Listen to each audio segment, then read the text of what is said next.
Okay, I'm back with another video. I'm sitting in the dark, so I don't even have a substitute.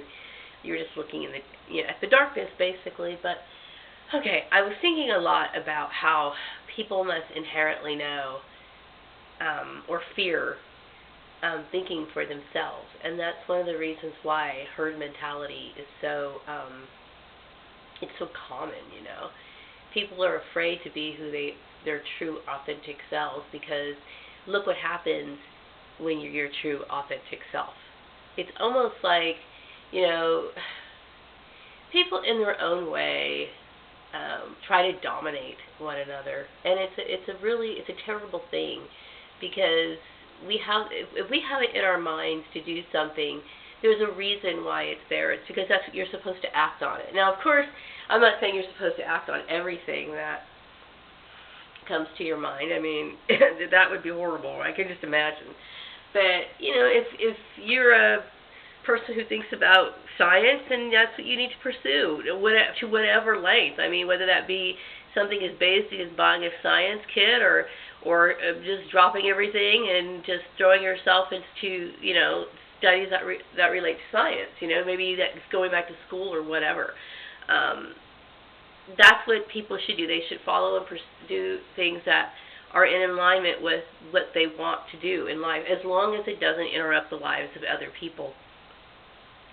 But I've seen, like good examples of this would be how sometimes teenage girls forsake their own personal taste in clothes, right? Because they know that their friends are wearing, a particular brand or look or style or whatever, and they tend to say, well, this. I hate it when people say, well, this is popular, this is fashion. I understand fashion and stuff like that has its place, but I guess I have a different view of it. I like to wear and do things that I like. Maybe like for example, I have pretty big hips, right? So certain skirts that come around each year or each season just don't look good on me, okay? Doesn't matter if it's the hottest thing. Doesn't matter. I mean, the thing is, my hips do not accommodate that kind of skirt, But a lot of people will feel pressured to, wear that skirt, or something, crazy like that, And just because something's in fashion doesn't mean that I would follow it, And that I do understand that social pressure can be very difficult. But the way that I look at it, when people put social pressure on people, that's not love. And it's not, because what love is, or what concern and caring is to let that person live their life to the fullest, whatever that might be. And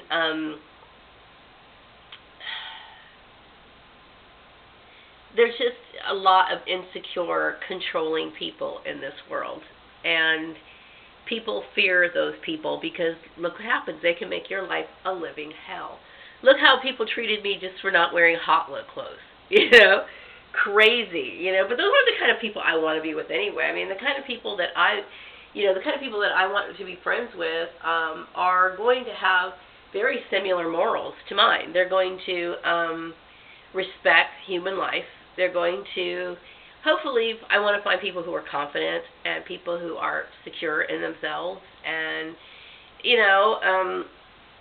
I mean, there's so much more people in this world that have so much more going for them than I do. And I want to know those people because I'm tired of people who have nothing going for them wanting to turn around and sabotage my life. Okay? I'm sick of that. I want balanced relationships is what I want. And they're very hard to find, I must say. But I'm somebody who thinks outside the box in a lot of ways. And I don't think, sometimes you have to forsake your needs for the greater good. For like, maybe, for example, a kid, family. They live in a family and the father passes away. He's dead. So now this older child may have had plans to go to college or something, but now he's got something on a big responsibility that's on his plate. In certain cases like that, and it's terrible and sucks and everything, but sometimes you're forced into putting yourself in a situation where you have to forsake your personal needs for your family, or, you know what I mean? But in my case, I was always told one thing, and then these people were manipulating things to do another. I am under no obligation to these people. And when I say these people, I'm talking about my former family, the Gordon clan. It's funny because my mother was always talking about do things that you want and be who you are and whatever. But when you really are you, it's like people have like this major conniption fit, over who you are, but yet they tell you to be who you are. And then if you do things that are similar to your friends, and they're going to say things like, "But don't you have a mind of your own?" I'm telling you, in this world, you're damned if you do, and you're damned if you don't. I've said that in so many videos, but that's pretty much how all social situations or scenarios have played out, in my life anyway. It's just because I was born into a family that likes to triangulate, and just, I am the scapegoat. So, it's not uncommon that I'm going to be put in these sort of situations, but I'm starting to take note of it. So it's kind of funny in a way, but I'm so glad that I'm starting to really pay attention and really start to think, and all these memories are flooding back in my mind. And but yeah, social studies about human behavior, the social sciences are very important, and I always had an interest in that, and I think it applies. It certainly applies when it comes to the workplace. And I'd like to meet some people maybe and talk. That's what I really wanted to do. I always wanted to get engaged in these like little side projects because it's interesting. This stuff should be studied. I know that it is, but I'm hoping that this should be a case study. This should be discussed in every college circle, just for the very fact that there's so many issues that come out in this particular ordeal that I'm in. There's you're looking at family scapegoating, you're looking at herd mentality, you're looking at the abuse of religion, you're looking at racism, you're looking at sexism, you're looking at ignorance. That's proving that our society is in a really serious state right now. We're just not producing quality people, and it shows. When this kind of stuff happens so rapidly, it speaks volumes. It really does. So, scapegoating, workplace mobbing, talking about gang stalking. I have a lot. If I was going to be a politician, I'd have a lot of issues. I'd have, a lot of things to cover. But unfortunately, when you're gang stalked, there's a plot sometimes to where you become socially invalid because they have a system in place to make that happen.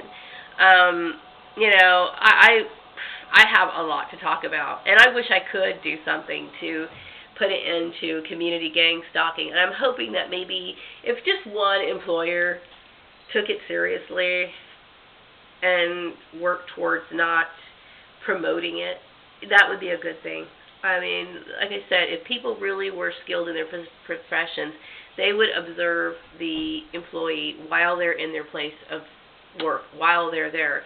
They will have some sort of merit system to determine, what this person does and what kind of reference they're going to give them when they leave the company. And once they leave the company, hey, you can link up with them on LinkedIn or whatever, but they don't own you, okay? So my former boss, I don't know her very well. This is a job that I had in another town, like in the Los Angeles area. She has no right to, hang on to me like some goddamn leech. It's inappropriate. And I get the feeling that she may have helped spread this race war that's like a one-sided race war that I have absolutely no interest in participating in. I have my suspicions about her, and I had every right to leave her hostile environment, and then she's going to come back and try to retaliate against me because I'm a human being and I can't take being harassed. Seriously, something's wrong with that right there. But, and that's against the law. So much of this is just against the law, and that's what I'm saying. I'm a person who believes in being compliant in the workplace. I am.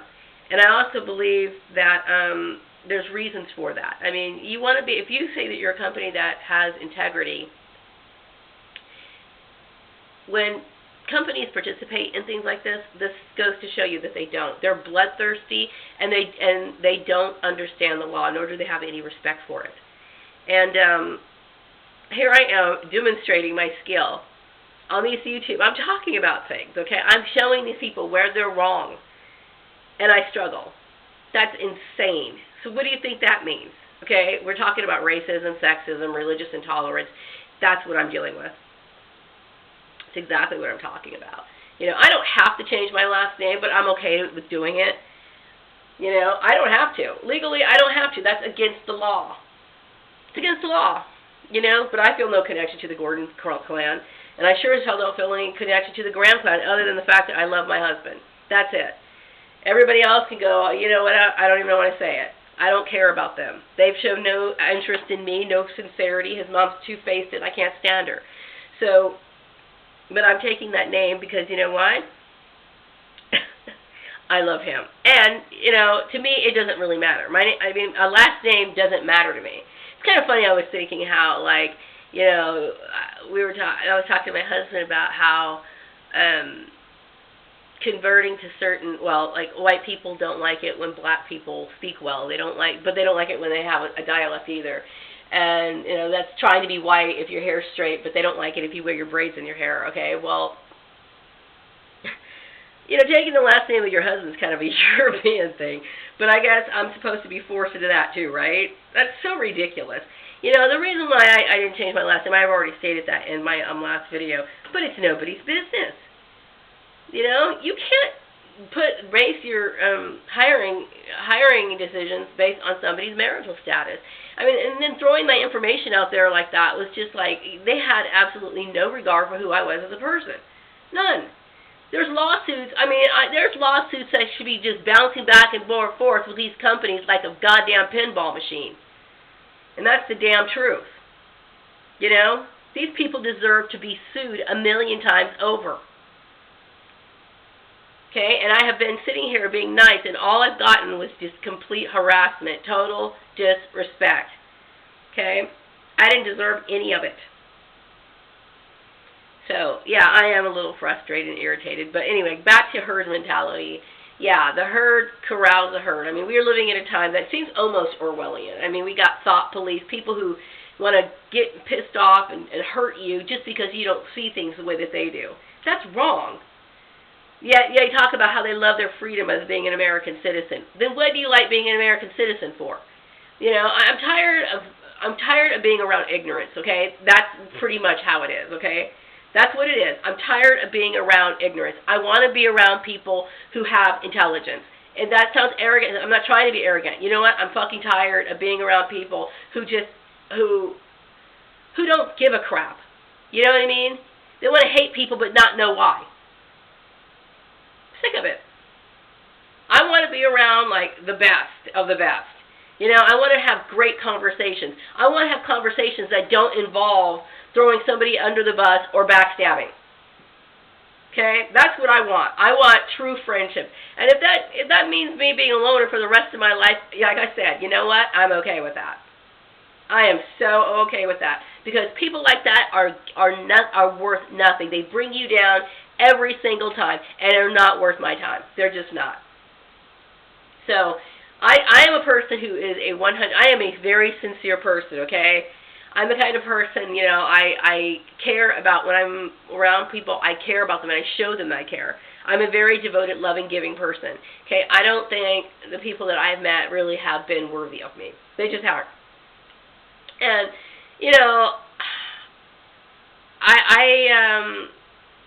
I want to be around people with morals, and I want to be around people with some intellectual abilities. I just do. And when I do meet those sort of people, they stand out. They do stand out, they do. And but I do understand. Anyway, going back to what I was talking about, it is very difficult to be who you are in a world that penalizes you for everything. They penalize you for anything, and they hold things against people that have nothing to do with them. It's a terrible world we're living in. It really is. We really are living in a 1984 Orwellian weird madness. That's just the way it seems, And I'm going to tell you what. I hope this town, learns something. I hope they learn that I know exactly why I'm being treated this way. It is. It's racism. That's obvious. It's obvious, And the sad part is, this is 2016, and this stuff is still going on. Insane. Absolutely insane. Anyway, wrapping up this video, my camera's on its left leg. I mean, I've had this camera since 2008, okay? So I'm actually amazed it still works. Anyway, wrapping up this video. Have a wonderful evening.